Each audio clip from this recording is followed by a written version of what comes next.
Alright, welcome back. Uh, Today we're going to the Roundtable Hold. Um, should, that should be just about all of it, actually. Roundtable Hold's going to take a while. We may also go ahead and fight Margit. I know that we have bosses pending. I'd like to get the target shield, the parry shield, before doing them because I'm bad and they're all susceptible to parry. So that might be the easiest way to beat them.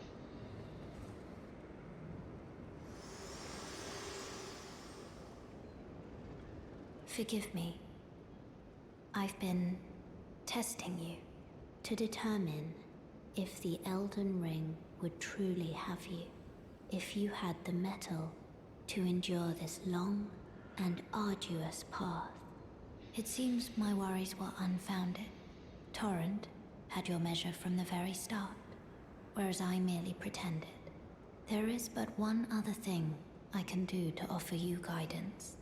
I can take you to the Roundtable Hold, gathering place of tarnished champions, guided by grace. Very well. Let my hand rest upon you for but a moment.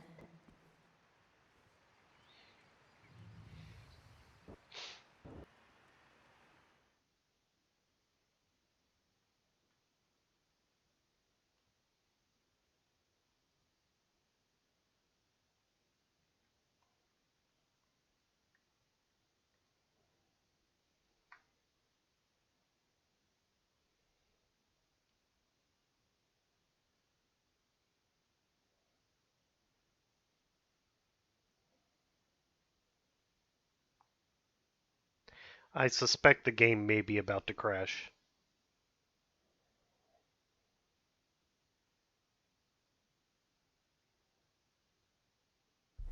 Oh. No. There was some weird stuttering, so I was a little concerned there for a second. Alright, so basically what we're going to do is meet all of the various NPCs, talk about them a little bit, and there's a couple adventure-y things to do in here. So, here we have the actual round table. Remember, I said that Godfrey was sort of an Arthur parallel. That's not... They take that parallel very seriously. Here we can see Godfrey's old axe, and you can see if you look... Let me see if I can get a better look at it. If you look at the axe itself, you can see it's got this pattern of alternating branches that are sort of like coming up. That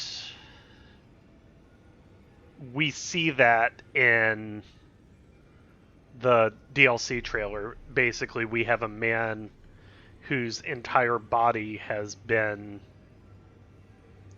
entire rib cage has been removed, and in its place we have a golden branch that has this exact pattern.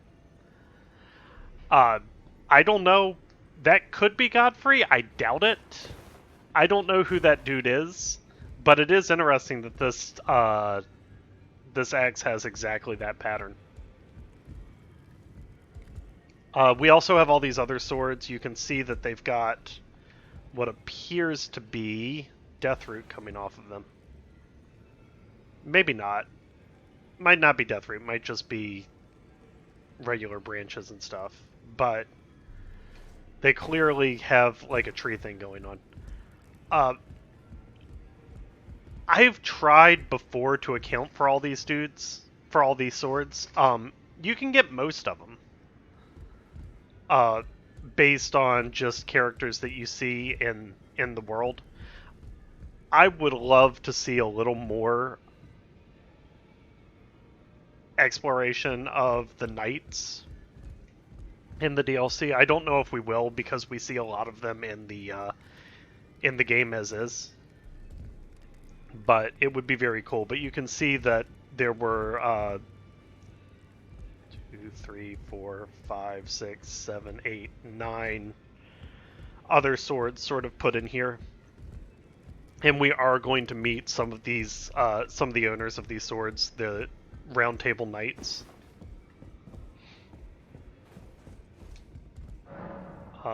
We can't go into the main throne room just yet, but we can go ahead and talk to this guy. Oh, this is a rare occasion. I can't remember the last time a new tarnished made their way to the round table. Very well. As your senior, I bid you welcome. It is safe here. You may let down your guard.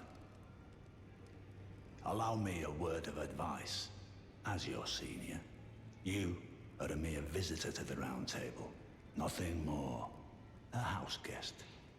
Yet to earn their keep. Remember your place, newcomer. There's nothing left to say. Be at your leisure. So, it would be understandable if you don't remember the opening cutscene, but we're going to meet a lot of the characters that overenthusiastic narrator was yelling about in the opening cutscene. This man, Gideon Ofnir, you can see him in the opening. He's being buried. He's one of the few that are getting an actual burial, and he's being buried in a casket filled with ears. And his title sort of is Gideon Ofnir the All-Knowing. He's we're gonna get through his story pretty quickly here, but he's one of the more interesting characters in the game. Okay, we've met D. You've met Garank, I take it. Then owing to our duties shared, we're now comrades in arms. I think you've earned this. The power of the Golden Order to aid the hunt of those who live in death. I serve the Golden Order, that I might put this crooked land to rights, following only the guidance of the Great Elden Ring. Those who live in death fall outside the principles of the Golden Order. Their mere existence sullies the guidance of gold, tainting its truth. And so it is the vermin must be exterminated, down to the very last. Now, this way that he says that they taint its truth is very telling, because what he's saying is those who live in death should not be able to exist under the current configuration of the Elden Ring. They shouldn't be possible. So the fact that they are here proves that the current configuration of the Elden Ring isn't correct. And so the Golden Order's solution to this is to just kill all of those who live in death. But anyone who's thinking at all can see how stupid that is, because they did exist. They came into being. So they can't be... Killing them won't change the fact that they existed to begin with. So one of the incantations of the Golden Order fundamentalists used by hunters of those who live in death creates an image of order, dealing holy damage to nearby foes, especially damaging to those who live in death. Any felled by this incantation cannot be revived. The role of hunters is to stamp out defiled reason, all for the perfection of the Golden Order. Again, we have this idea that these guys shouldn't exist, so killing them will fix that. And then a second spell that's pretty similar to the first. All right. Ah, hello. You must be new here. Well, just call me Diallos. The honor of one's house holds little import in these lands. By the way, have you met a young woman named Lanya on your travels? She's my servant, but fickle as the wind. Take your eyes off her for but a moment and she's good as gone. If you find her, please be sure to tell me. Be sure to tell me if you meet a young woman named Lanya. She's a servant to my house. She's been my companion since childhood. I've lost count of the number of times I've had to find her like this. Honestly, she's such a little tomboy.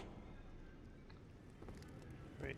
You can also notice all around the round table, we've got these statues, again, with this sort of branching pattern to them, and they're each holding what appears to be a piece of meteorite.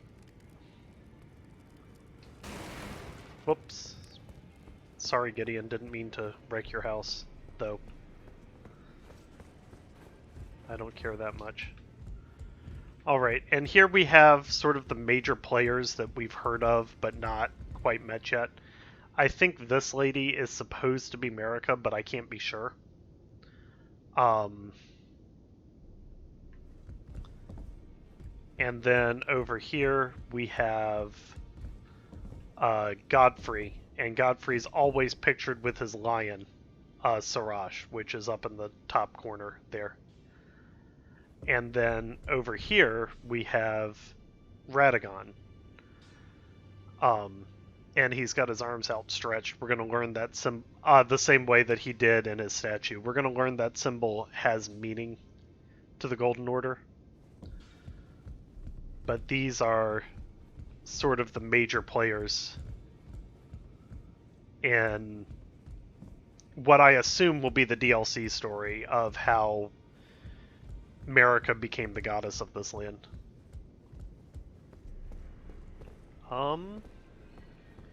Let's go ahead, we'll talk to... Oh, I see you've just arrived. Welcome to the Roundtable Hold. I'm Corhyn, a man of the cloth. I teach incantations, the strength granted us by the Two Fingers, and explore the secrets of the Golden Order, so that one day, if a tarnished of the Roundtable Hold should become Elden Lord, I might counsel them, ensuring order regains its proper form, righting rule over men. By the way, do you still see it? The guidance of grace. This dialogue option is sort of interesting because obviously we see it, but we're given a choice here. Makes you wonder if what we're seeing is actually the guidance of grace, but moving on. Do. Wonderful news. Most tarnished are blind to it these days. You are something of a rare breed. Well, what do you say? Care to learn an incantation of the Two Fingers? On the other hand, we are given the opportunity to say, no, we don't own the horse, when we clearly do to Ranni, so, or to Rena, so. I'm going to have a hard time keeping that up. Rena's going by a false name, and I'm just going to forget constantly to, like, keep that a reveal. Okay, so we have some spells here. I don't think we're going to buy any of them. We might buy Flame Sling and Catch Flame. Because we are eventually going... I mean, we've leveled Faith a lot, so we might as well use it. So anyway, we've got Incantation of the Two Fingers Faithful. This is a healing spell. Two Fingers has high hopes for the Tarnished, that they, even if they should be wounded, even if they should fall, they will continue to fight for their duty. We have a couple other Two Fingers spells. And then we have this new symbol that shows a man sort of standing. These increase damage negation of various types. And this one says, follow the path that has been set before you, and you will make enemies of all others, the monks, the sorcerers, the ancient dragon knights, and the scions of gold. Heed me, the lands between offers no welcome to the tarnished. This doesn't give a ton of information, but it does give us sort of a rundown of what our enemies are. So the scions of gold, that's who we're currently dealing with. The children of Godfrey and Marika, who have become... There's only one child left, and he's become sort of degenerate. But we've also got the Ancient Dragon Knights, who we've talked about a little bit. We've got the sorcerers, who we know about the Academy, but we really haven't seen yet. The monks we haven't run into yet. So, looking forward to that. And then here we have one final message from the Two Fingers. Hark, Tarnished, if you truly walk in faith, you must be prepared to reject all else. So, again, this is sort of a hint at the multiple endings and the different factions of this world. We currently are on the path of the Two Fingers, the path to basically do the most basic of endings. But as time goes on, we will discover that there are other paths. Okay, and finally we have these, which are the actually useful spells. We've got these both originate from a sinister prophecy. The flame of ruin is anathema to the Erd Tree, but prophets sometimes glimpse it within the faith all the same. Sadly, when this occurs, their sole reward is banishment. And yeah, so if you start with the prophet starting class, it mentions that you're one of these prophets that saw the flame in a vision. And so you've been banished as well. Alright, we might come back and buy order shine through you. one of those spells. We'll figure that out in a little while. Okay.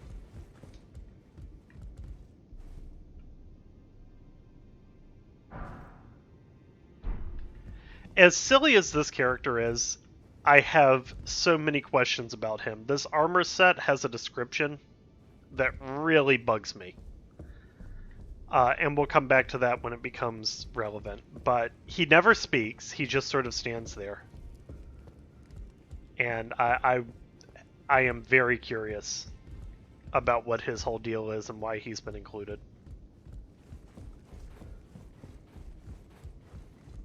Again, this is a lore playthrough, so we're going to spend a little while here talking about various things.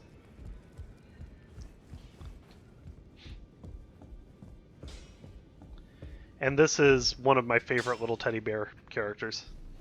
You're a new face. No matter. It's all the same. Lay out your arms. Let's get smithing. And you can see this guy is very clearly one of the misbegotten. Very,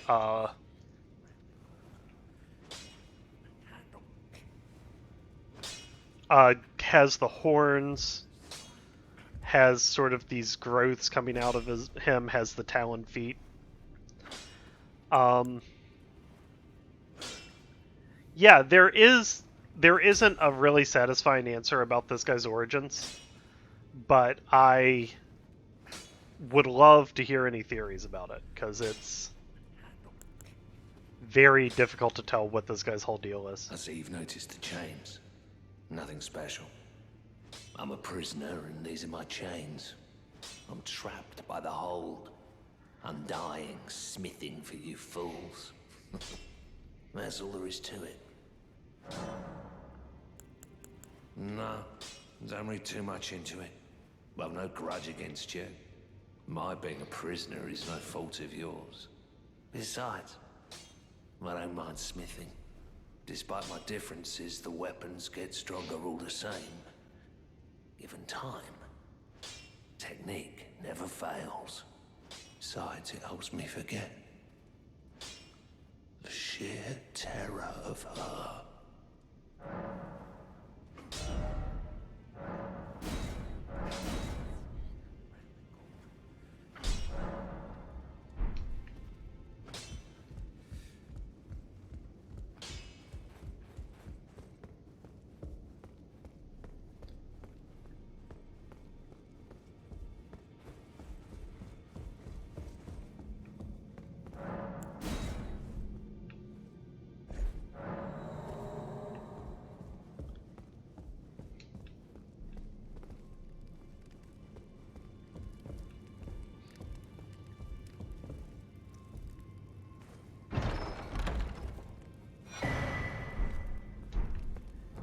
Okay, let's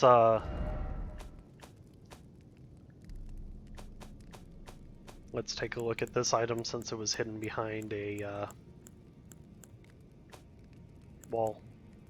A key. Black crossbow featuring a long stock, used for sniping. It has very long range. Weapon of Krapus, who served the two fingers from the shadow of Roundtable Hold as the head confessor.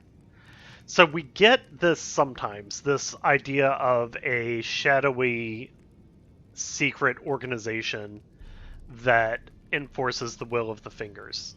And it's interesting because the character most associated with secrets is this Radagon fella who we keep seeing pop up again and again.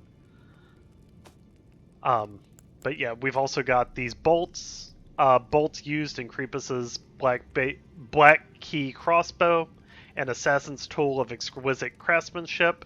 The intricate spiral tips bore deep, injecting scarlet rot far into the flesh of its target. We have not encountered the scarlet rot yet, though we have heard people talk about it a little bit. Also, and I've never noticed this before, but let's get somewhere we can actually do the spyglass.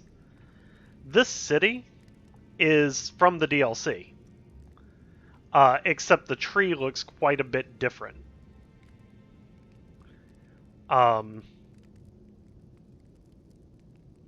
So we'll see what that means. But this whole city is featured in the DLC trailer. You can see it from afar, and then you can see an entrance.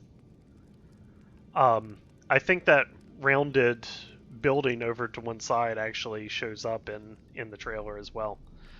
I'm not sure. I would have to go back and look at it. I'm just noticing this now. So, but I would not be shocked. We might be out of keys. That's fine. There's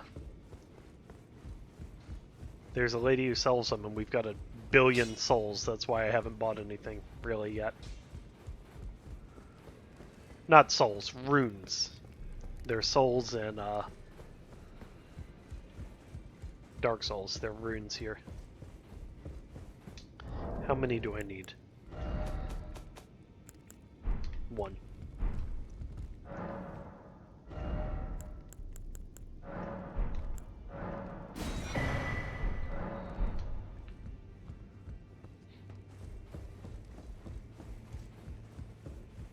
And note that we can't attack, we can't swing our weapon. This is, as Gideon said, a safe place.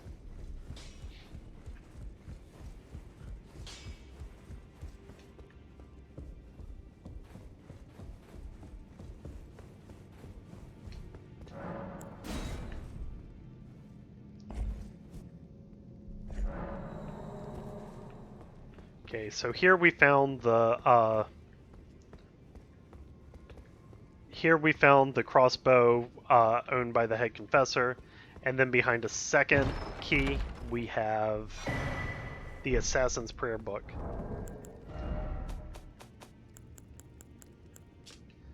Prayer book of the Roundtable Hold assassins. We're going to learn Corhyn considers it to be heresy.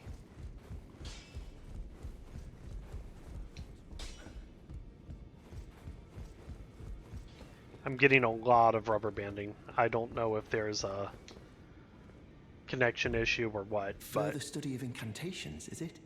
I can happily spare the time and applaud your enthusiasm.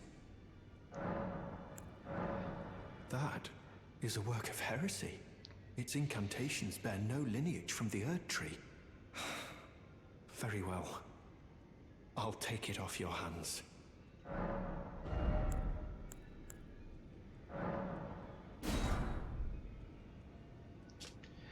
So the assassins were charged with eliminating Tarnished who had strayed from guidance.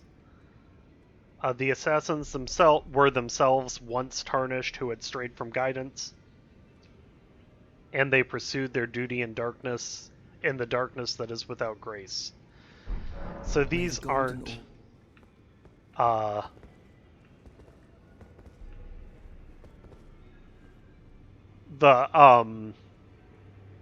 guidance of grace finds use even for people who fall, which makes you wonder sort of how fair the guidance actually is. That it basically, if people fall from grace, it still uses them and uses them in sort of sinister ways.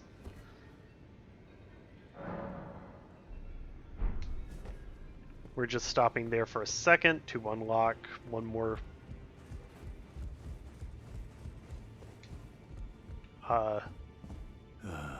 what do you need?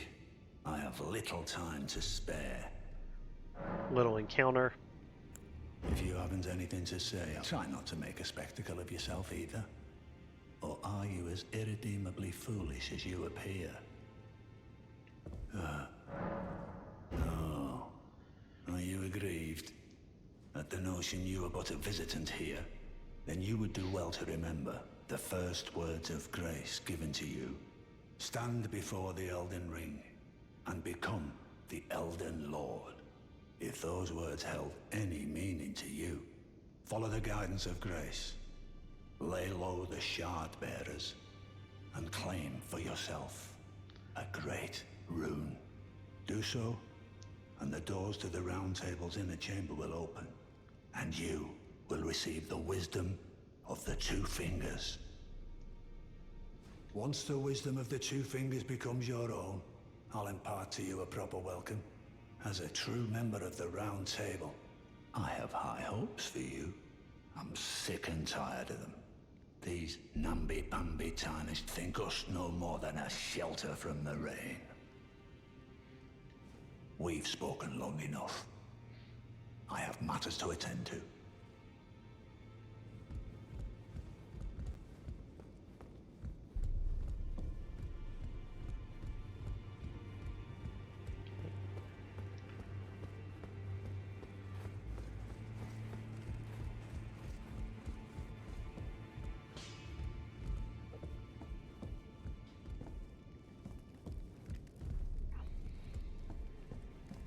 Greetings, great champion called by grace.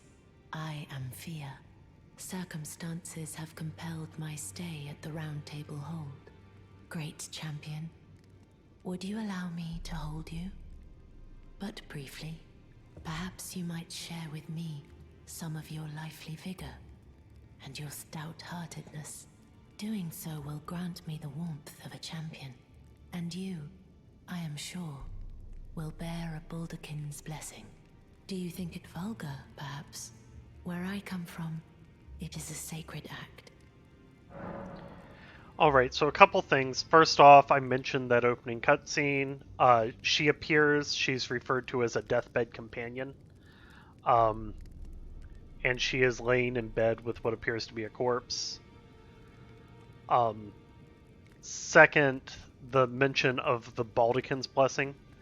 A baldakin is a sheet that hangs over a bed. You see it a lot these days in like little girls' beds, like a princess bed. But in older times, it would be like a noble's bed. And in the trailer for the DLC, you can see a massive baldachin covering the entire world of the DLC, sort of implying that it is hidden underneath this bedchamber sheet. Anyway, we will accept a free hug. Ah, my thanks, great champion. Look at the top left of the screen and you'll see it. It happens very quickly.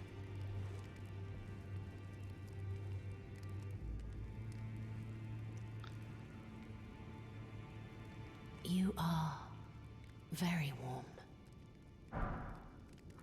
She took just a little slither of our health, and we get a Baldachin's blessing. What you felt light up inside you was a Baldachin's blessing. Though it is but a fleeting thing, I am afraid. Come back to me, should you require another.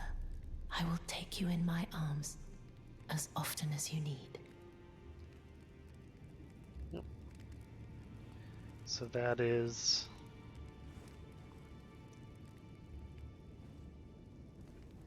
via Deathbed Companion. What a nice lady. Okay, let's go ahead and look at this blessing that we got. Favor bestowed by a Deathbed Companion, protection of a hidden temple in the guise of a bedchamber. Use FP to temporarily boost poise.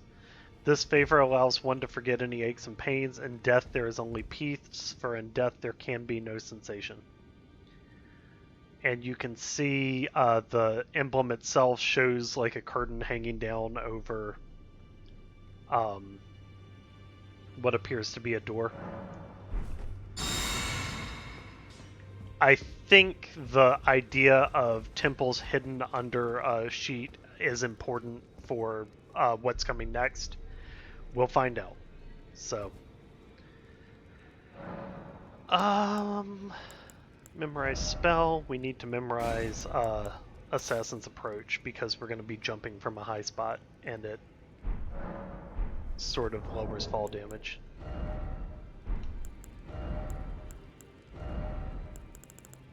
We also need...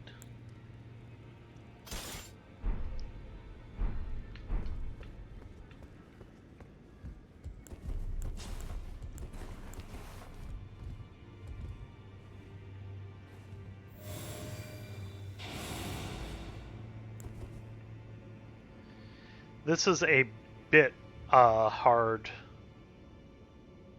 This fight is a bit difficult for our current level, but we'll see how it goes. Note you can see leaves sort of around the entry point.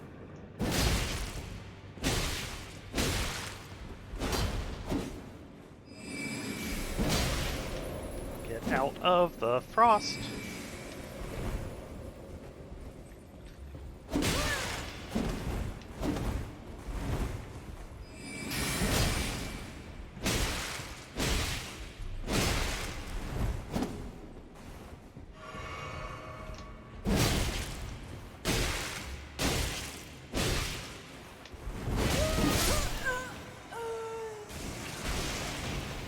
Now, I'm hoping he's going to do it again when we fight him again, but that spell attack, that thorn attack, is very interesting. We're going to see it later. Much later. But for now, let's just take note that it's a thing that happened.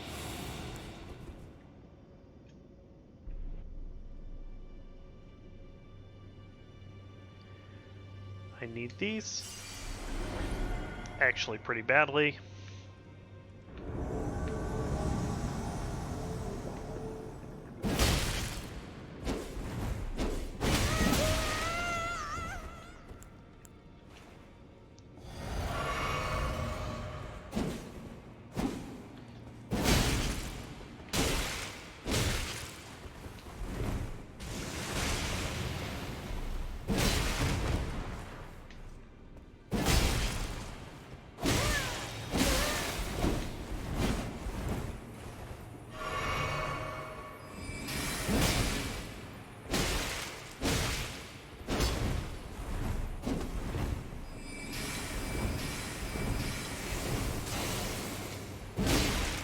So the scythe is interesting. He's also using, in addition to the weird, in addition to the, oop. At least he's bad too. In addition to the weird, thorn sorcery, he's also using, frost sorceries. Which is, sort of a unique thing. Also, you can see he's got this weird staff. We only got it for a second, so... But the staff had a little, what looked to be like a human figure at the top of it. We will find the staff later, so we can talk about it a little more then. And we got the Taunter's Tongue, I know. Lures in invaders. This allows your world to be invaded without any furled finger cooperators present. It also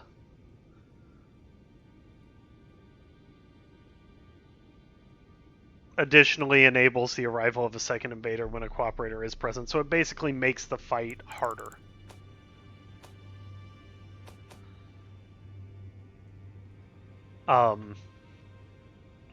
We're gonna and it's the dude's tongue, so we're gonna find out that he's like a nut, and that he does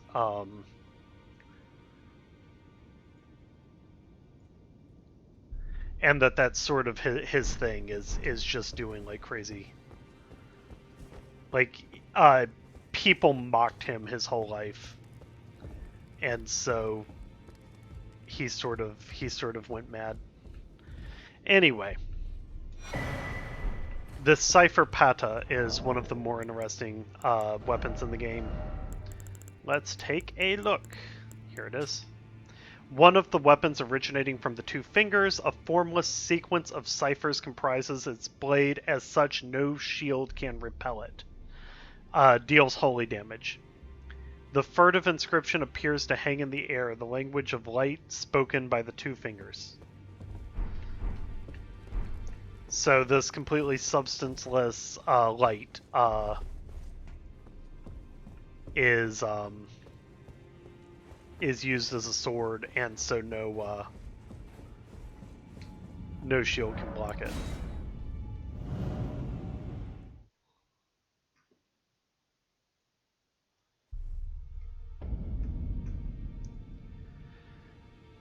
Alright, I think that does it for the things we can discover here in the round table. Someone points out that it's sort of difficult to see, but it almost looks like that the lines coming down here and the grace here might be Baldecan related.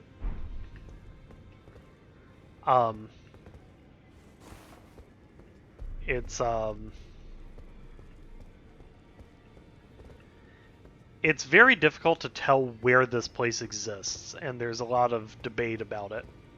So we will hopefully learn more again in the DLC.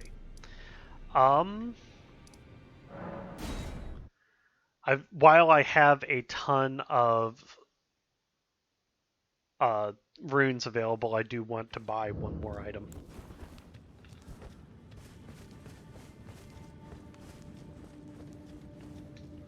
This Patches is kind of a pain in the butt to like reach these days. Shoot!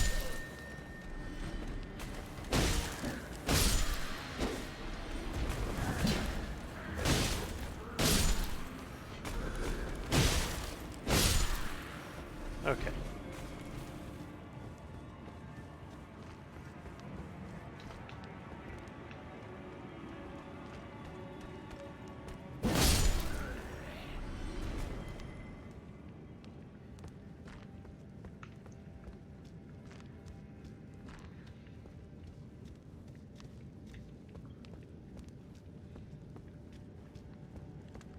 Hello again.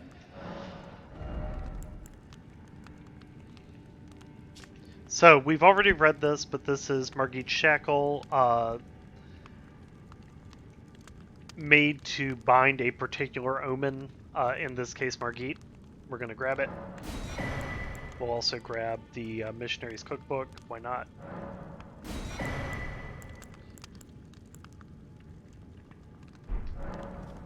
Cheers for that. And there is one boss that we haven't fought yet that we should go ahead and fight. And I can't believe that I forgot him, because he is literally the first boss you ever see.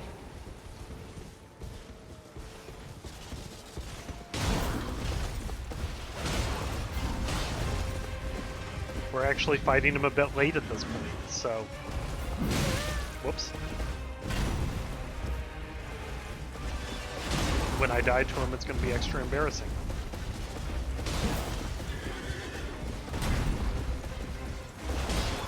Now, I doubt we're able to get close enough to actually, like, get a good look at him. But if you do get a good look at him, he is chained to his horse. Also note that he's got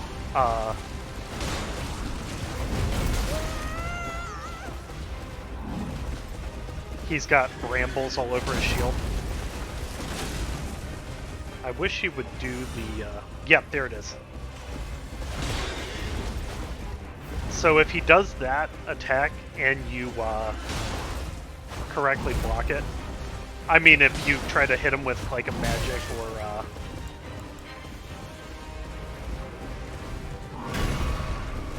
like a magic or incantation attack, he'll deflect it back at you.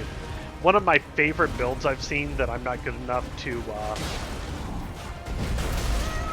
I'm not really good enough to execute is there's a build where you use a sort of boomerang attack that's like a magical like boomerang that we'll find later, and that shield.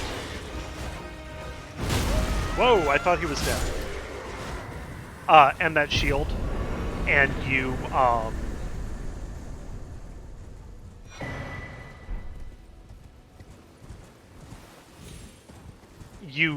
repeatedly deflect the boomerang back out with the shield.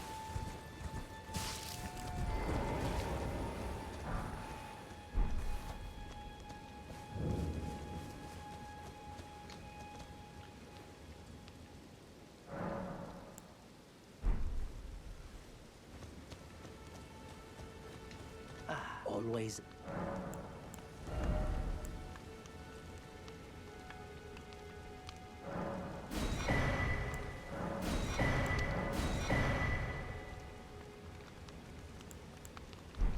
Goodbye.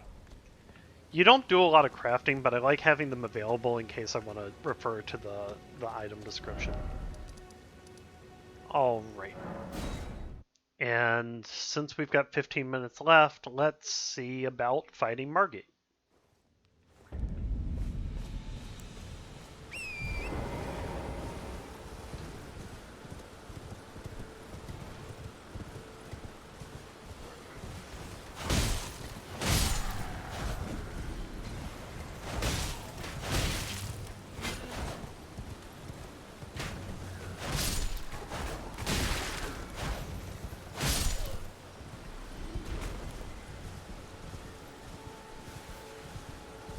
Now, Margit gets a reputation for being, like, wildly difficult.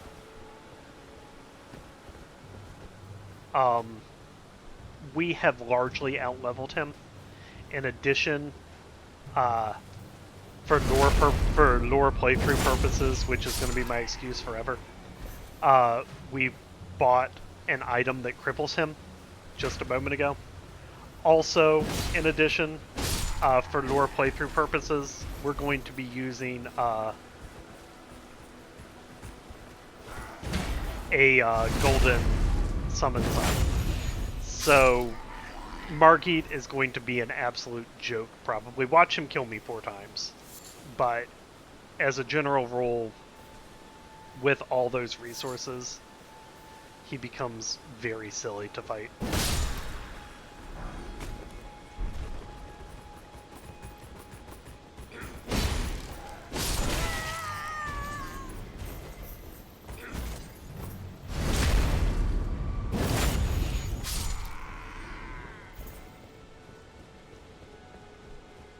And let's go ahead and do sort of a quick lore run through on this dude. Can I afford a level? No, that's not close. That's fine. So after Marika shattered the Elden Ring, she disappeared. And her first husband, Lord Godfrey, also had been driven from the Lands Between at this point. Her second husband, Radagon, also disappeared. Her first son, or her son Godwyn, had been murdered. And the capital fell under the leadership of a mysterious ruler known as the Veiled Monarch. No one was ever permitted to see the Veiled Monarch under any circumstances. So when the Shattering War began, it was left up to an Omen, who was a despised creature, to fight it. And he led both the Lanedale forces, which we just saw one of those, the Dragon Knight, the Tree Sentinel. And he led the Knights Cavalry, who were his special warriors that answered only to him.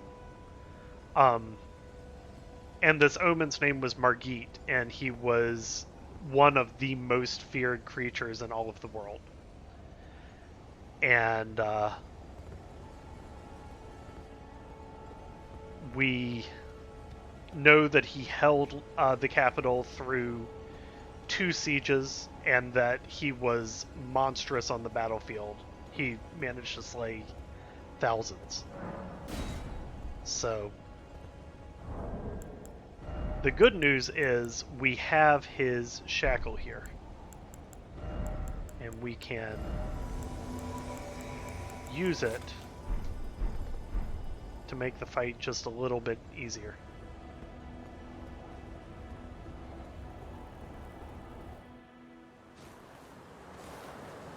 Foul tarnished, in search of the Elden Ring, emboldened by the flame of ambition.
That's it. That's all we get.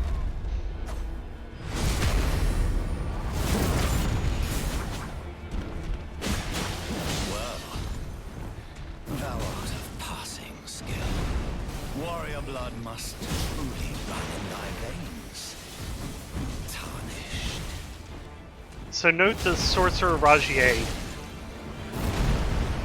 I should talk about him, since I'm using him to make this fight trivially easy. Doesn't quite fight with spells per se. Well, he does a little bit.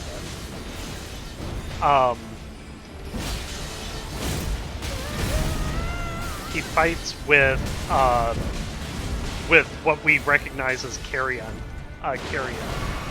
spells.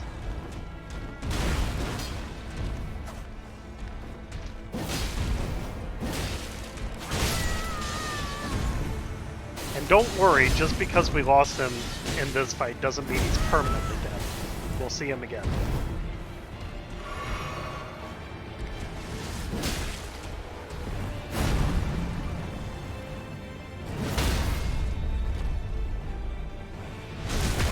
pad just tore off my controller a little bit.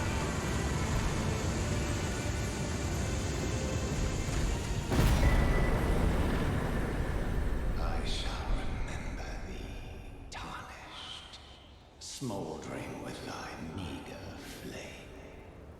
Cower in fear of the night. The hands of the fell Omen shall brook thee no quarter. And the hands of the fell Omen are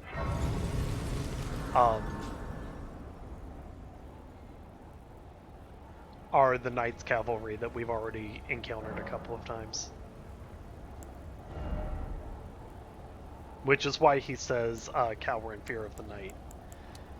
Because those dudes only appear at night. Alright, here we are at Stormvale. Stormvale Castle. We can see all the Stormhawks circling. We can see that major damage has been done on the cliffside face of it. And we will plan to enter next session. There are a few bosses that I want to go back to in the actual world and beat.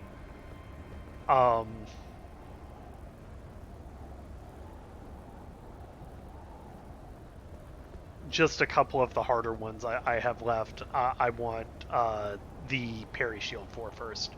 Also, we aren't... You know, people who are familiar with the game will know that we have skipped quite a bit of Limgrave, actually. Including an entire, quote, hidden area that's pretty easy to find. I will be coming back for all of that. Another example, we haven't killed the guy who killed us at the beginning of the game. We'll be coming back for that. So even once we defeat Godric, we aren't done with Limgrave. Limgrave continues to be important throughout. But yeah, that'll be the end of this this episode. So join us next time for actually going into Limgrave and discovering some of the NPCs who hang out there. Thanks so much for watching. Bye.